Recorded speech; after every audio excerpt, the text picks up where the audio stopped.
Hello friends, welcome back to my channel. आज मैं आपके लिए एक नया टॉपिक लेके आया हूँ जिसका नाम है ज्योग्राफी का देशांतर और अक्षांश रेखा, अक्षांश या देशांतर रेखाएं।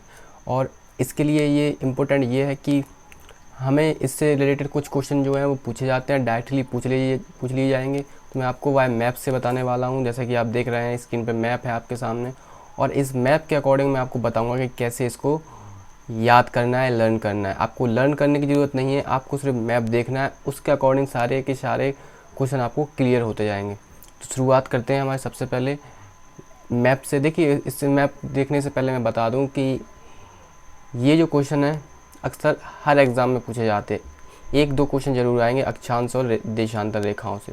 तो प्लीज़ इस वीडियो को शुरू से लास्ट तक ज़रूर देखिए, स्किप मत करना। अच्छी लगे तो लाइक करना, शेयर करना एंड सब्सक्राइब करना। चलिए शुरुआत करते हैं। ये देखिए आपके सामने मैप दिया गया है।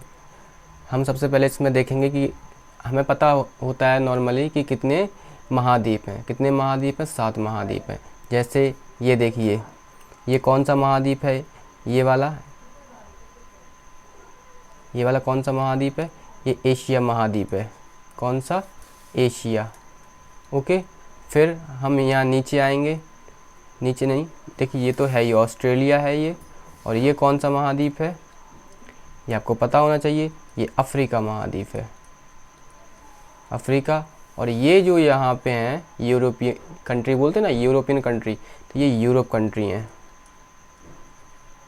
यूरोप। ओके, फिर हम आते हैं यहाँ पे। ये देखिए साउथ अमेरिका यानी दक्षिण अमेरिका, साउथ अमेरिका। थोड़ा सा हाइलाइटर अच्छा,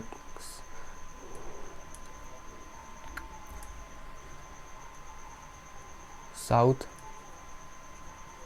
अमेरिका। और ये क्या है? उत्तर अमेरिका यानी उत्तर अमेरिका।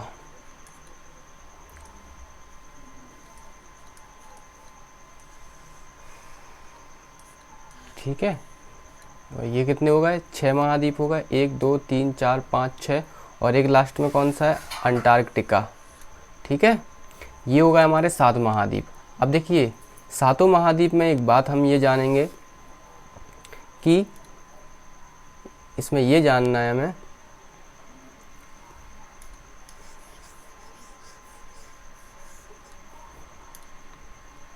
कि ये जो महाद्वीप है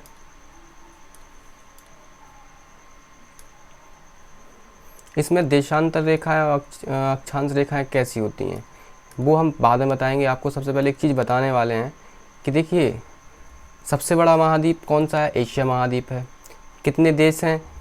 हर महाद्वीप में कितने देश हैं वो आपको याद करना पड़ेगा। हर महाद्वीप की कंट्रियाँ याद करनी पड़ेंगी, वो मैं आपको करवा दूंगा बाद में। लेकिन अभी हमें 3 चीज़ें पता करनी है कि देशांतर और अक्षांश रेखाएँ क्या होती हैं, वो मैं आपको मैप के अकॉर्डिंग ही बताऊंगा। सबसे पहले हमें 3 रेखाएं पता होनी चाहिए। कौन कौन सी? कर्क, मकर और विषुवत रेखा। देखिए, कर्क रेखा कौन सी है ये आपको पता होना चाहिए। देखिए, कर्क रेखा, ये कौन सी रेखा है? ये कौन सी रेखा है? कर्क रेखा, कर्क। तो उसके नीचे कौन सी रेखा है? जीरो से, ये 0 डिग्री पे होती है, ये 23 होती है। देखिए, ये 0 डिग्री पे होती है, ये 23 डिग्री, 23.5 डिग्री। 23.5 डिग्री कहाँ पे होती है? उत्तर में, उत्तर में होती है। और ठीक है, ये कौन सी रेखा होती है? कर्क रेखा। और ये कौन सी है? विषुवत रेखा, विषुवत। ठीक है, और उसके नीचे आती है ये वाली रेखा। ये कौन सी रेखा है? ये है मकर रेखा। ठीक है, ये विषुवत के नीचे होती है।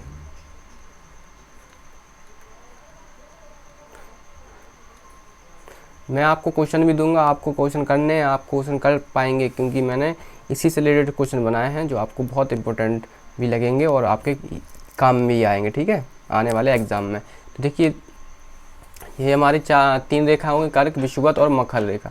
पूछ लिया जाता है कर्क रेखा कितने देशों से गुजरती है, किस किस देश से गुजरती है, ये आपको पता होना चाहिए। विषुवत रेखा किस देश से गुजरती है, ये भी पता। मकर रेखा किस देश से गुजरती है, यही पता होना चाहिए। ठीक है। अब बात आती है कि कौन सी रेखा सबसे बड़ी होती है। तो सबसे बड़ी कौन सी रेखा होती है? देखिए बड़ी की बात तो नहीं कर सकते, लेकिन हम कहेंगे कि विषुवत रेखा, ये इसके जो ऊपर का ये होता ना, इसको ये उत्तर में आता है। ठीक है, उत्तर मतलब ऊपर की देश हैं, और इससे जो विषुवत रेखा से नीचे होता है वो दक्षिण के देश होते हैं। ठीक, दक्षिण के देश, दक्षिण देश। ठीक है, चलिए आगे बढ़ते हैं, जानते हैं अक्षांश और देशांतर रेखाएं क्या होती हैं। देखिए पृथ्वी हमारे सौर मंडल का सदस्य है। पृथ्वी क्या हमारे सौर मंडल का सदस्य है, जिसका भौगोलिक अध्ययन हम इसके एक नमूने से करते हैं, जैसे ग्लोब, जिसे हम क्या कहते हैं? ग्लोब कहते हैं। आपने देखा होगा ऑफिस वगैरह में कहीं पे रखा रहता है ग्लोब। ये देखिए ये ग्लोब है ये ग्लोब है। ठीक है, अब इसमें हम पता करना है कि अक्षांश और देशांतर रेखाएं क्या होती हैं।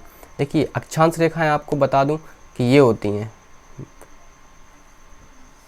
ये ऐसी जो रेखाएं गई हुई हैं ये अक्षांश रेखाएं हैं। ठीक है, ये देखिए मैं इसका सिंबल भी बनाया है। ठीक है, और जो देशांतर रेखाएं होती हैं वो गोल गोल होती हैं। और एक बात इनकी ये है कि इनके बीच की जो दूरी होती है वो समान होती है, लेकिन देशांतर रेखाओं के बीच की दूरी समान नहीं होती। ठीक है, अक्षांश रेखाओं के बीच की दूरी क्या होती है? समान होती, लेकिन देशांतर रेखाओं के बीच की दूरी समान नहीं होती। ये रेखाएं काल्पनिक रेखाएं, मतलब हमको दिखाई नहीं देती, इनको काल्पनिक ही बनाया गया है। ठीक है, आगे चलते हैं। अक्षांश रेखाएं, अब अक्षांश और देशांतर रेखाएं दोनों के बारे में पढ़ते हैं। अक्षांश रेखाएं क्या है? इंग्लिश में इसको बोलते हैं लैटिट्यूड लाइन। पश्चिम से पूर्व, ये देखिए पॉइंट है, पश्चिम से पूर्व की ओर खींची गई सभी काल्पनिक रेखाएं अक्षांश रेखाएं हैं। कहाँ से खींची गई? यहाँ से, पश्चिम से पूर्व की ओर खींची गई। यहाँ से मतलब यहाँ पे खींची गई, है ना, यहाँ पे खींची गई। तो ये कौन सी रेखा कहलाती हैं? अक्षांश रेखाएं। ठीक है, हमें ये तो पता है कि कौन सा पोल है, ये उत्तरी ध्रुव है, और ये देखिए नॉर्थ पोल और ये साउथ पोल। ठीक है, उत्तरी ध्रुव और दक्षिणी ध्रुव, ये दो ध्रुव होते हैं। यहाँ पे कहते हैं ना पृथ्वी को थोड़ी चपटी है। ठीक है, पृथ्वी के बीचों बीच 0 डिग्री अक्षांश रेखा होती है। अब देखिए ये जो है, ये वाली रेखा, ये वाली रेखा जो है वो कैसी है? 0 डिग्री। ठीक है, ये 0 डिग्री है, जिसे हम भूमध्य रेखा कहते हैं। क्या कहते हैं? भूमध्य रेखा या विषुवत रेखा। ठीक है, ये पृथ्वी को 2 बराबर भागों में विभाजित करती है। ये आपको पता ही है कि 2 बराबर भागों में विभाजित करती है। कोई फुटबॉल है, फुटबॉल नहीं सोचिए आप, सोचिए एक तरबूज है, खरबूजा है, तो उसको हमने बीच में से काट दिया तो अलग अलग हो गया। ठीक है, उस तरीके से ये अलग होता है। ठीक है, तो देखिए इस मैप में अभी मैंने बताया, इस ग्लोब में आपको देखिए 0 डिग्री, ये देखिए पूरी घूमी ना। ये कौन सा है? उत्तरी ध्रुव, उत्तरी गोलार्ध, और ये दक्षिणी गोलार्ध। ठीक है, ध्रुव तो ये होते हैं, दक्षिणी पोल मतलब बिल्कुल लास्ट वाला पॉइंट जो होता है। ठीक है, ये वाला, और यहाँ भी यही होगा ऐसे कुछ। ठीक है, आगे चलते हैं, इतना समझ गए होंगे आप।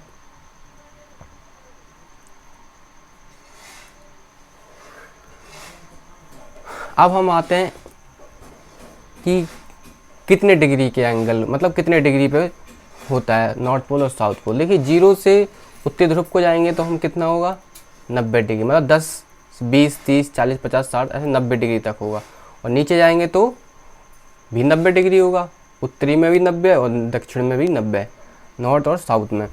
देखिए ये लिखा हुआ है कि इस भूमध्य रेखा के उत्तर और दक्षिण दिशा में 1-1 डिग्री के अंतराल में 90-90 डिग्री का अक्षांश रेखाएं खींची गई हैं। ठीक है, किसी भी स्थिति में 90 डिग्री से ज़्यादा अक्षांश नहीं हो सकता। ध्रुव पर 90 डिग्री अक्षांश की स्थिति होती है। ये बात क्लियर है। ग्लोब पर सभी अक्षांश रेखाएं एक दूसरे के समानांतर होती हैं। जो ग्लोब होता है, जो अक्षांश रेखाएं होती हैं, अक्षांश रेखाएं क्या है? यही तो अक्षांश देखिए दर्शाई गई हैं, ये अक्षांश रेखाएं हैं। इनकी जो बीच की दूरी है ये समान होती है।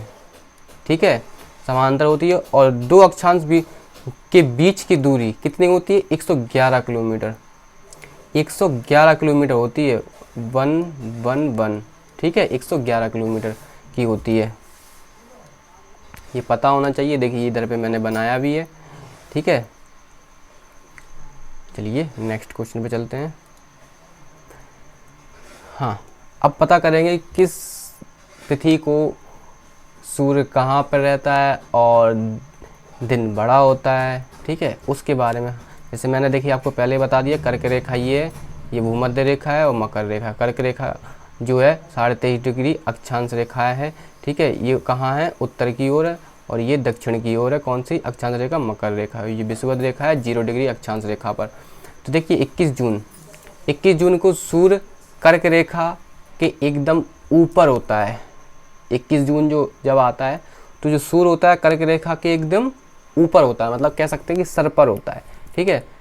इस कारण इस दिन उत्तरी गोलार्ध में सबसे बड़ा दिन होता है। मतलब सूर्य जब सबसे ऊपर है, कहने का मतलब ये 21 जून को सूर्य क्या है, कर्क रेखा के एकदम ऊपर होता है। मतलब सूर्य इधर होता है, इसके ऊपर, ठीक है, इसके ऊपर ही होता है। तो इस दिन क्या होता है, 21 जून, और 21 जून को एकदम ऊपर होता है, तो इस कारण सबसे बड़ा दिन होता है, ठीक है। ये पता होना चाहिए। फिर आते हैं मकर रेखा पर।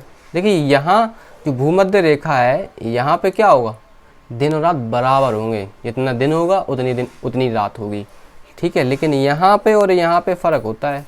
यहाँ पे 21 जून को बड़ा होता है दिन, और यहाँ पे 22 दिसंबर को बड़ा होता है। देखिए लिखा भी है 22 दिसंबर को सूर्य मकर रेखा के एकदम ऊपर होता है। इस कारण यह दिन दक्षिण गोलार्ध में का सबसे बड़ा दिन होता है। ओके, चलिए आगे चलते हैं। ये देखिए ये कर्क रेखा है, इन्होंने ऐसे ही दे दिया है कि आप समझ लो थोड़ा सा, ठीक है। ये कर्क रेखा है, ये 0 डिग्री अक्षांश भूमध्य रेखा, और ये कौन सी रेखा है, मकर रेखा है, ठीक है। इसी तरीके से ये मैप है जो कहाँ से दिखता है हमें, ऊपर से, मतलब पृथ्वी से हम जब दूर जाते हैं तो हमें गोल गोल दिखाई देता है, ठीक है। ये तो 0 डिग्री देशांतर है, आपको पता ही है। आगे चलते हैं।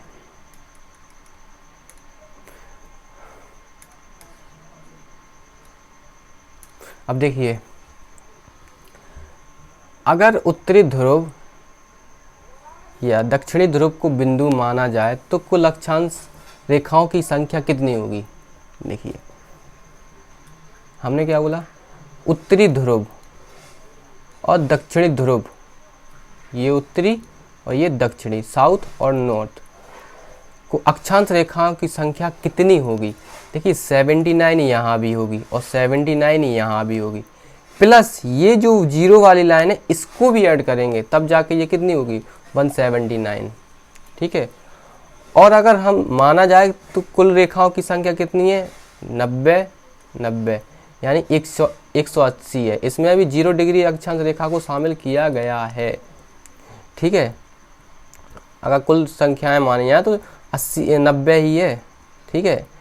और इसमें 0 डिग्री इसमें भी ऐड कर दिया गया है, तो इस वजह से इसका जो टोटल होगा वो 181 होगा, ये लिखा हुआ है, ठीक है। और ध्यान देने वाली बात ये है कि अफ्रीका एक मात्र ऐसा महाद्वीप है जिसके कर्क मकर रेखा गुजरती है।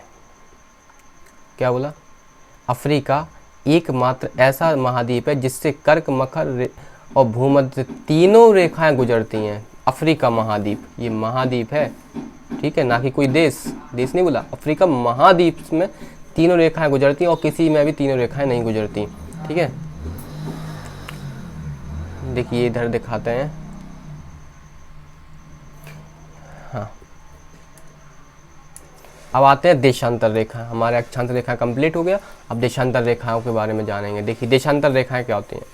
उत्तरी ध्रुव, इंग्लिश में कहते हैं लॉन्गिट्यूड लाइन, उनको लैटिट्यूड देशांतर अक्षांश को, और देशांतर को लॉन्गिट्यूड, लॉन्ग यानी लंबाई में, ठीक है, ऊपर से नीचे। वो लैटिट्यूड थी नीचे से ऐसे, और ये कहाँ से, ऊपर से नीचे, ठीक है। लॉन्गिट्यूड का मतलब क्या होता है, लेंथ, लंबाई। उत्तरी ध्रुव और दक्षिण ध्रुव को मिलाने वाली काल्पनिक रेखा को देशांतर रेखा कहते हैं। यहाँ से यहाँ जो मिल रही है, ये देखिए यहाँ से यहाँ ये मिल रही, ये कौन सी रेखा है, ये है लॉन्गिट्यूड लाइन। ध्रुव देखिए ये मैंने बताया भी है डायग्राम से, ध्रुव से भूमध्य रेखा की ओर जाने पर देशांतर रेखाओं के बीच की दूरी बढ़ती जाती है। ध्रुव से, कहाँ से, ये ध्रुव है, ये यहाँ से और यहाँ से, ध्रुवों से भूमध्य रेखा की ओर जाने, भूमध्य रेखा की ओर जा रही है, ठीक है। यहाँ पे तो देखिए सब बराबर ही है, यहाँ पे जाएंगी तो इनकी रेखाओं के बीच की दूरी क्या होगी, बढ़ेगी। और भूमध्य रेखा से ध्रुवों की ओर जाने पर देशांतर रेखाओं के बीच की दूरी घटती है। कहाँ से, भूमध्य रेखा से। अगर इधर से ऊपर गई तो क्या होगी, मतलब देखिए यहाँ इन दोनों के बीच में देखिए ये बनाया गया है, ऊपर जा रही तो क्या होगी, घटेंगी, और नीचे जा रही तो क्या होंगी, बढ़ेंगी, ठीक है। बस इतना सा अंतर। देशांतर रेखाएं समान नहीं होती, ये कभी समान नहीं होती, लेकिन अक्षांश रेखाएं समान होती है, उनके बीच की दूरी 111 किलोमीटर की होती है, लेकिन इनकी 111 किलोमीटर की नहीं होती, इनकी दूरी समांतर नहीं होती, कहने का मतलब ये है।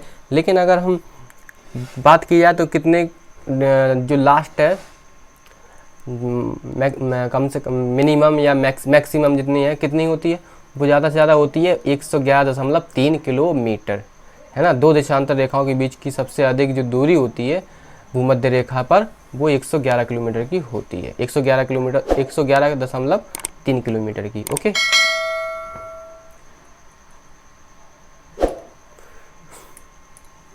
आते हैं नेक्स्ट, इसको जानते हैं।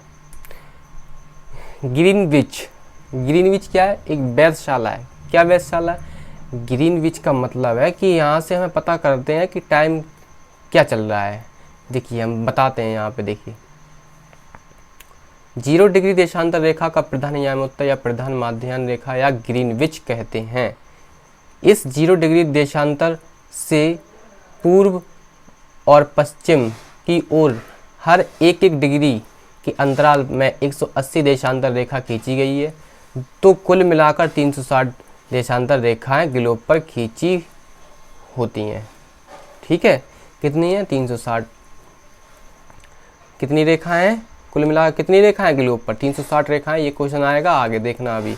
0 डिग्री देशांतर रेखा और 180 देशांतर रेखा एक दूसरे के विपरीत होती हैं। 0 डिग्री और 180, देखिए यहाँ से कितनी हो गई, 180, ठीक है, और यहाँ से कितनी हो गई, 180, टोटल कितनी हो गई, 360,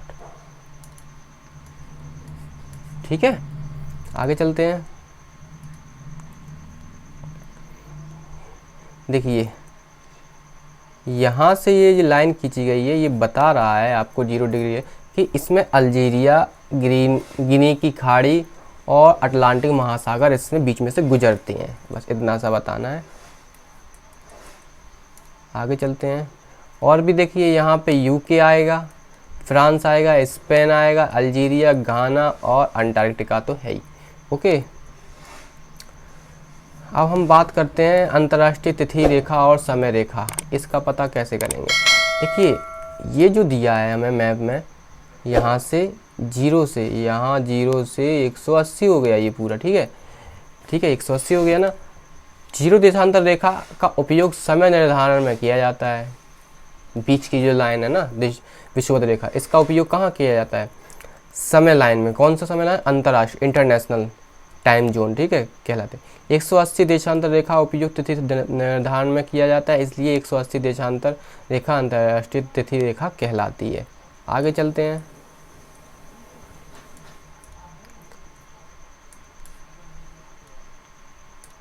देखिए अंतर्राष्ट्रीय समय रेखा, 0 देशांतर रेखा जिसे कहते हैं हम, ठीक है। 0 देशांतर रेखा का समय यूनिवर्सल टाइम और ग्रीनविच टाइम कहलाता है। क्या कहलाता है, 0 डिग्री देशांतर रेखा, यूनिवर्सल टाइम और ग्रीनविच टाइम, ठीक है। अब देखिए जैसे हमें पता है कि पृथ्वी पश्चिम से पूर्व की ओर घूमती है, ठीक है, तो ग्रीनविच से पूर्व के स्थानों का समय ग्रीनविच समय के आगे होता है, मतलब ग्रीनविच है ये, ठीक है। ये क्या है, ग्रीनविच यहाँ पे, ठीक है, यहाँ पे ग्रीनविच है। यहाँ से जो पूर्व है पहले का, यहाँ पे समय क्या होता है, बढ़ता है, प्लस होता है, और यहाँ पे क्या होता है, माइनस होता है, ठीक है।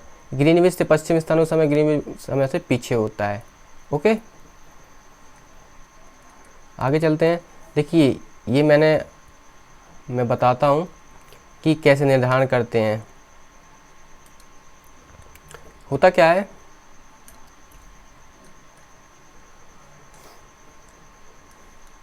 देखिए हमारी पृथ्वी एक दिन में कितने घंटे एक दिन जो मतलब पूरी घूमती है एक दिन में कितने घंटे लेती है, 24 घंटे। मतलब 24 घंटे में ये 360 डिग्री घूमेगी घूमेगी घूमेगी कि नहीं। तो एक घंटे में ये कितना घूमेगी, 360/24 से इसका भाग दे देंगे। तो एक घंटे में ये कितना घूमेगी, एक घंटे में ये घूमेगी 15 डिग्री घूमेगी। अब एक घंटे में 15 डिग्री घूम रही। अगर हम एक मिनट की बात करें तो एक मिनट में कितने घूमेगी, देखिए एक मिनट में नहीं, एक डिग्री, एक मिनट नहीं, एक डिग्री जो घूमेगी वो कितने मिनट में घूमेगी, उसके लिए हमें पता करना है। देखो कहने का मतलब है कि 60 मिनट में, फिर से मैं बताता हूँ यहाँ पे, देखिए 60 मिनट में कितने डिग्री घूम रही, 15 डिग्री। तो एक मिनट में कितने डिग्री घूमेगी, एक मिनट में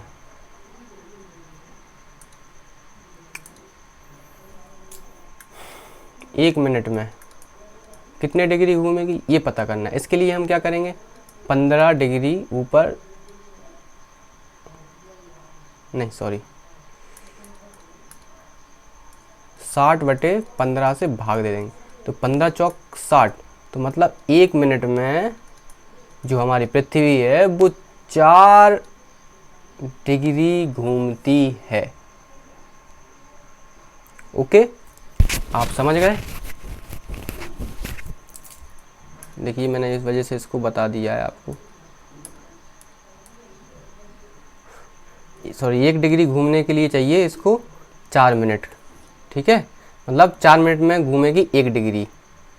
अब आप कंफ्यूज मत होना। नेक्स्ट है कि अंतर्राष्ट्रीय तिथि रेखा 180 देशांतर। अब देखिए अंतर्राष्ट्रीय इंटरनेशनल, अब एक चीज़ मैं इसमें बता देता हूँ कि जो अंतर्राष्ट्रीय तिथि रेखा है उसको हमने किसी देश से नहीं लेके चले हैं, क्योंकि किसी देश से अगर लेके चलते तो वो टाइम जोन बिगड़ जाता उसका, ठीक है। इसलिए हमने सबके साथ समान व्यवहार किया है। तो उसके लिए हमने क्या किया है कि देखिए 180 देशांतर रेखा से पूर्व की ओर जाने पर, मतलब यहाँ की ओर जाने पर क्या होगा, यहाँ की ओर जाने पर एक दिन घटता है, मतलब एक दिन घटाना पड़ता है। कितना जाना है, आगे जाने, पूर्व की ओर जाने पर, कहाँ जाने पर, पूर्व की ओर जाने पर एक दिन घटाना पड़ता है। जबकि पश्चिम की ओर जाने पर एक दिन क्या होता है, बढ़ता है, ठीक है। अंतर्राष्ट्रीय तिथि रेखा बिल्कुल सीधी नहीं है, अंतर्राष्ट्रीय तिथि रेखा है बिल्कुल सीधी नहीं है। इसको और समान कुछ देशों के दिन और समय समान रखने के लिए इसे अपने स्थान से 4 बार मोड़ा गया है, जैसे मैंने पहले ही बता दिया आपको। अब देखिए 4 बार ये मोड़ा गया है, 1 2 3 और ये 4, ठीक है, 1 2 3 और ये 4 बार इसको मोड़ा गया है। अंतर्राष्ट्रीय तिथि रेखा का प्रशांत महासागर से होकर खींचा गया है और इसके सबसे नज़दीक बेरिंग जलडमरू मध्य, मतलब पूरे सी, मतलब किसी देश से नहीं निकलेगा, ये निकलेगा कहाँ से, समुद्र से। कौन समुद्र, वही प्रशांत महासागर समुद्र से, ठीक है। अंतर्राष्ट्रीय तिथि रेखा, आगे चलते हैं। देखिए इस तरीके से, ये देखिए अच्छे से मैंने इसको डिफाइन कर दिया है, आप देख सकते हैं। ये देखिए ये जा रही है ना, ये कौन सा है, अंतर्राष्ट्रीय तिथि रेखा तो है, मतलब कौन सा समुद्र है, ये है प्रशांत महासागर। ये इंटरनेशनल, क्या लिखा है, इंटरनेशनल डेट लाइन। ये ऐसे इस तरीके से ये होते हुए किसी भी देश को नहीं छुआ इसने, सीधे निकली। यहाँ भी देखिए 180 डिग्री है, यहाँ भी 180 डिग्री है। ओके, आगे चलते हैं। अब थोड़ा सा इम्पोर्टेंट पॉइंट है इसमें कि भूमध्य रेखा पर क्या है, भूमध्य रेखा पर सूर्य की किरणें लंबवत गिरती हैं। इसलिए यहाँ दिन और रात क्या होते हैं, इक्वल होते हैं। मैंने पहले ही बताया था कि यहाँ जो भूमध्य रेखा है यहाँ पे दिन और रात इक्वल होते हैं। पृथ्वी की चपटे होने के कारण भूमध्य रेखा पर गुरुत्वाकर्षण बल का मान सबसे कम और ध्रुवों पर सबसे ज़्यादा होता है। मतलब घूमने की दिशा कहाँ पर सबसे ज़्यादा होती है, ध्रुवों पर सबसे, मतलब जो पीक पॉइंट होता है ना, पीक पॉइंट यहाँ पे, तो यहाँ पे ध्रुवों का घूमने का जो स्पीड होती है वो थोड़ी ज़्यादा होती है, ठीक है। और नीचे क्या, बीच में क्या होती है, कम होती है। उत्तरी गोलार्ध और दक्षिण गोलार्ध में 30 से 35 डिग्री अक्षांशों के बीच उपोष्ण उच्च दाब की स्थिति पाई जाती है। इसलिए इन अक्षांशों को अश्व अक्षांश कहा जाता है। अब देखिए अश्व और अक्षांश, ये जो हॉर्स लैटिट्यूड है ये 35 से 30 डिग्री नॉर्थ भी होता है और 35 से 30 डिग्री साउथ भी होता है, ठीक है। ये यहाँ पे क्या है, 0 डिग्री है, ठीक है। ये नॉर्थ है और ये साउथ है। चलिए हम इसको और अच्छे से जानते हैं थोड़ा सा कि कहाँ होती हैं।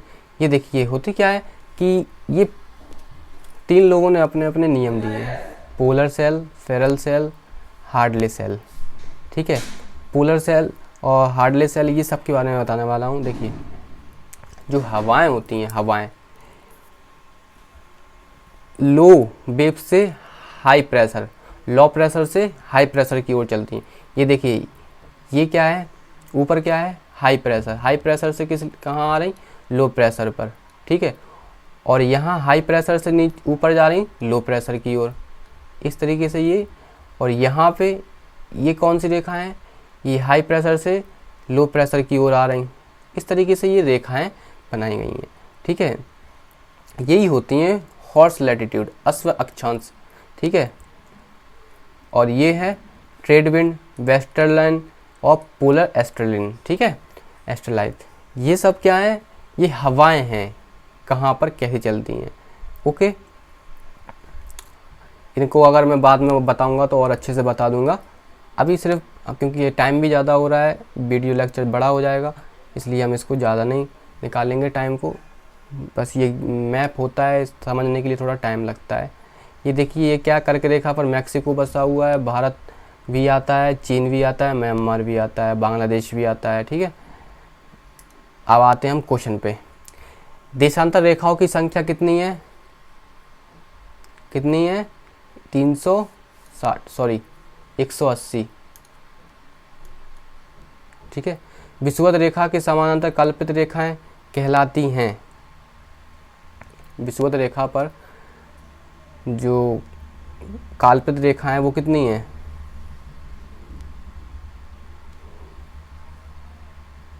क्या कहलाती हैं, ये पूछ रहा है वो। तो विषुवत रेखा के समांतर काल्पित रेखा क्या कहलाती हैं, ये कहलाती हैं ग्रीनविच रेखाएं। अक्षांश और देशांतर रेखा तो हैं, ठीक है, या मिलन रेखाएं भी कह सकते हैं, तो हम इसको मिलन रेखाएं कहेंगे। पृथ्वी के उत्तरी ध्रुव एवं दक्षिण ध्रुव को मिलाने वाली रेखा क्या कहलाती है, पृथ्वी के उत्तरी ध्रुव एवं दक्षिण ध्रुव को मिलाने वाली रेखा क्या कहलाती हैं, जो उत्तरी ध्रुव है, ठीक है, और दक्षिण ध्रुव है, इसको मिलाने वाली रेखा क्या होती है, अंतर्राष्ट्रीय रेखा होती है, ओके। प्रधान मध्य रेखा किस स्थान से होकर गुजरती है, तो प्रधान मध्य रेखा जो है इलाहाबाद के नैनी से होकर गुजरती है। ग्रीनविच रेखा से क्या तात्पर्य है, ये क्या है, 0 डिग्री अक्षांश रेखा है या 0 डिग्री देशांतर रेखा है, तो 0 डिग्री देशांतर रेखा है। पृथ्वी 1 घंटे में कितने देशांतर घूम जाती है, तो 1 घंटे में कितने घूमती, 15 डिग्री, तो ऑप्शन बी। नेक्स्ट है कि दक्षिणी ध्रुव का अक्षांश है कितना, 90 डिग्री, ठीक है। कर्क रेखा कहाँ से होकर गुजरती है, कर्क रेखा बांग्लादेश से गुजरती है, ठीक है। यहाँ पर दिन रात बराबर होते हैं, समान होते हैं। कहाँ पर दिन रात बराबर होते हैं, तो भूमध्य रेखा पर दिन और रात समान होते हैं। नेक्स्ट है कि निम्नलिखित देशों पर विचार कीजिए, ऑस्ट्रेलिया, नामीबिया, ब्राज़ील, चिली, उपरोक्त में से किन से होकर मकर रेखा गुजरती है, किन से होकर मकर रेखा गुजरती है। देखिए ये चारों देश हैं, ऑस्ट्रेलिया, नामीबिया, ब्राज़ील, चिली। अब और मैं बता दूं कितने देशों से, 10 देश हैं। तो देखिए मैंने इसका ट्रिक बनाया है। मकर रेखा 10 देशों से होकर गुजरती है, इसकी ट्रिक है। अर्ज किया है कि बोत्सवाना, दक्षिण अफ्रीका और और अफ्रीका आना और मोजे में डालकर चिप ब्राज़ील ले जाना। तो अर्जेंटीना, बोत्सवाना, मोजाम्बिक, मेडागास्कर, दक्षिण Africa, Chile, Australia, Paraguay, Namibia और ब्राज़ील। मैंने ये 10 देश आपको दे रखे हैं, आप इनको लिख लीजिए और या स्क्रीनशॉट ले लीजिए, जिससे याद करते रहें। फिर बात करते हैं भूमध्य रेखा निम्न में से किस देश से होकर नहीं गुजरती। अब देखिए भूमध्य रेखा निम्न में से किस देश से होकर नहीं गुजरती। देखिए मैंने यहाँ पे बनाया है, ये है भूमध्य रेखा। इसको देख लेते हैं किस देश से होकर नहीं गुजरती। हमें कौन कौन से ऑप्शन दिए हैं, हमें दिए हैं कीनिया, मैक्सिको, इंडोनेशिया और ब्राज़ील। ब्राज़ील से तो देखिए ये ब्राज़ील कहाँ है, ब्राज़ील ये है, ठीक है। जो गुजरती नहीं है, देखो इंडोनेशिया से भी गुजर रही है, इंडोनेशिया है, ब्राज़ील से गुजर रही। और कौन सा ऑप्शन दिया है, और हमें दिया है मैक्सिको और कीनिया। मैक्सिको देखिए, मैक्सिको तो यहाँ है, यहाँ कैसे गुजरेगी। तो ये केन्या यहाँ पे है, युगांडा, केन्या, तंजानिया यहाँ पे है, ठीक है। तो यहाँ पे है, तो ये जो देश है मैक्सिको, इससे नहीं गुजरती। तो ऑप्शन हमारा क्या होगा, बी। ओके, मैं चाहता आंसर बता दिया था डायरेक्ट, लेकिन मैप से बताने में थोड़ा मज़ा अलग है क्योंकि समझ में आता है। अब आते हैं निम्नलिखित में से कौन सा व्रत का उदाहरण है, बृहत व्रत का उदाहरण। तो भूमध्य रेखा। ओके, ये थे आपके कुछ क्वेश्चन।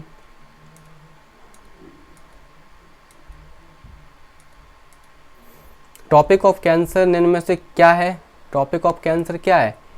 ये उत्तरी ध्रुव है या दक्षिणी अक्षांश रेखा है, मतलब उत्तरी अक्षांश रेखा है दक्षिणी।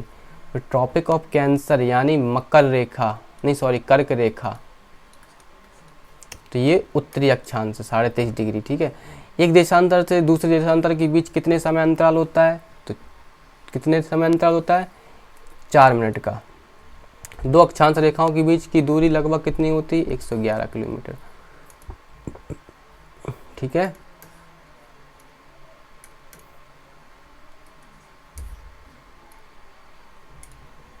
परस्पर दो देशांतरों के बीच दूरी सबसे अधिक कहाँ पर होती है, सबसे अधिक कहाँ पर होती है, तो वो विषुवत रेखा पर होती है, ठीक है। विषुवत रेखा क्या है, विषुवत रेखा क्या है, उत्तर और दक्षिण ध्रुव को जोड़ने वाली रेखा। उत्तर और दक्षिण ध्रुव के बीचों बीच पृथ्वी के इर्द गिर्द घूमने वाली काल्पनिक रेखा नहीं, शनि ग्रह।